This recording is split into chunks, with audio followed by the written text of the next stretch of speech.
ఒక వ్యక్తికి 4 స్నేహితులు ఉన్నారు.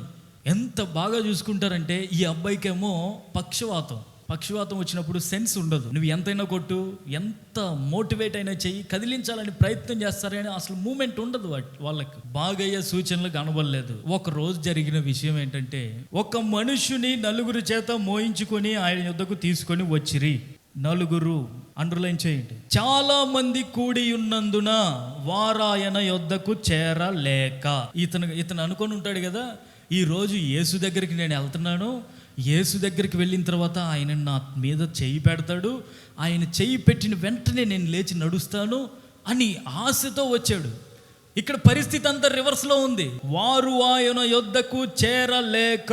అడ్డంకులు వస్తాయి, ఖచ్చితంగా వస్తాయి. మిమ్మల్ని ముందుకు అడుగు వేయనివ్వవు, ఎక్కడి నుంచో రావు, మీ ఇంటి పక్కన వాళ్ళ నుంచే వస్తాయి అడ్డంకులు. మందిరానికి పోతుంది కానీ ఏం ప్రయోజనం, బాగాలేదుగా రోగం అని కొంతమంది నిన్ను అంటనే ఉంటారు. ఎందుకంటే ఆయన యొద్దకు చేరకుండా చెయ్యాలి నిన్ను అన్నది వాళ్ళ ఆలోచన. మరి ఈ అబ్బాయిని తీసుకొని వచ్చారే, ఆ వ్యక్తిని తీసుకొని వచ్చారు కదా, వారు చేసిన అద్భుతమైనటువంటి సాహసం ఏంటంటే, ఆయన ఉన్న చోటికి పైగా ఇంటి కప్పు విప్పి, డోర్ క్లోజ్ అయి ఉంది అంటే తలుపు వేసారని కాదు, మనుషులతో నింపబడి ఉంది. విశ్వాసం ఉన్నోడికి క్రొత్త ద్వారం తెరవబడతాది. చెప్పు బిగ్గరగా. విశ్వాసం నీకుంటే నీకు తెలియకుండానే ఒక క్రొత్త ఆలోచన వస్తుంది, క్రొత్త ద్వారాలు తెరవబడతాయి. ఎవరికైనా వచ్చి ఉంటుంది ఆలోచన, పైన కప్పు తీద్దామని, ఎవరికి వచ్చి ఉండదు. కానీ వీరికున్న విశ్వాసం క్రొత్త దారిని క్రియేట్ చేసింది, క్రొత్త దారిని సృష్టించింది.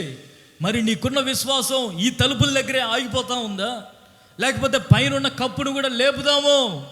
ముందు ప్రభు దగ్గరికి మనం చేరాలి. ఎలాగైతేనేమి, సాధారణమైన తలుపు దగ్గర రద్దీగా ఉండటం వలన విశ్వాసంతో తెరిచారు పైన కప్పుని.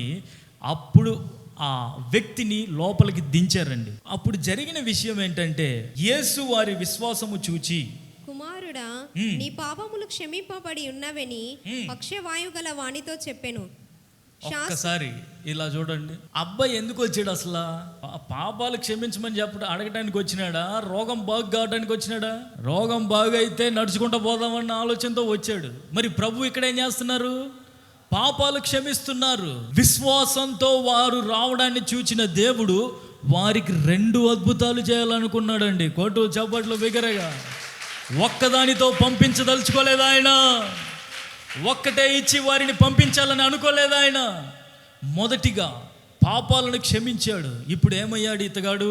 పరలోక రాజ్యానికి వారసుడయ్యాడు. పాపాలు క్షమించబడ్డాయి. రెండవదిగా పక్షవాయు గల వాణిని చూచి నీవు లేచి నీ పరుపెత్తుకొని ఇంటికి పొమ్మని నీతో చెప్పుచున్నాను నేను. తక్షణమే వాడు లేచి పరుపెత్తుకొని వారి అందరి ఎదుట నడిచిపోయేను గనుక. హల్లెలూయా. డ్యూయల్ మిరాకిల్, 2 అద్భుతాలు. వచ్చిందేమో ఒక్కదాని కోసం, కానీ పొందుకున్నది 2. ఎలాగా? విశ్వాసం ద్వారా. అనారోగ్యంలో ఉన్నావు నువ్వు ఇప్పుడు. శారీరక అనారోగ్యమే కాదు, ఆత్మీయ అనారోగ్యంలో ఉన్నారు కొందరు. ప్రభు మీతో చెబుతా ఉన్నారు. ఈ ఆత్మీయ అనారోగ్యం ఎలాంటిదంటే, ఒక్క మాట చెప్తాను ఇక్కడ. ఆత్మీయంగా ఎదగాలనుకుంటా ఉన్నావు నువ్వు. మందిరంలో పరిచర్యలో ఎదగాలి, దేవుని సేవలో ఎదగాలి, నా పనులు నేను చేసుకుంటూ ఎదగాలి, అన్ని విధాలా నేను ప్రభు పనిలో వాడబడాలి అని నీకుంది. ఇక్కడ వారు ఆయన యొద్దకు చేరలేక అంటే కొంతమంది అడ్డం పడుతున్నారు. ఇప్పుడు ఎదగాలని నీకుంది, కానీ కొంతమంది అడ్డం పడుతూ ఉన్నారు. ఇప్పుడు వీళ్ళు ఆగిపోవాలన్నా సాగిపోవాలన్నా? ఎలా సాగిపోవాలి? పైకప్పు తీయాలి.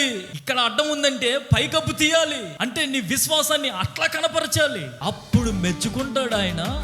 ఆయన మెచ్చుకొని, నీవు కొంచెంగా ఉన్న నీ తలంపులు ఆలోచనలను తీసి ఉన్నతంగా రెట్టింపైన ఆశీర్వాదాన్ని ఇచ్చి నీకు నెమ్మది దయచేయబోతున్నారు. గట్టిగా చెప్పండి.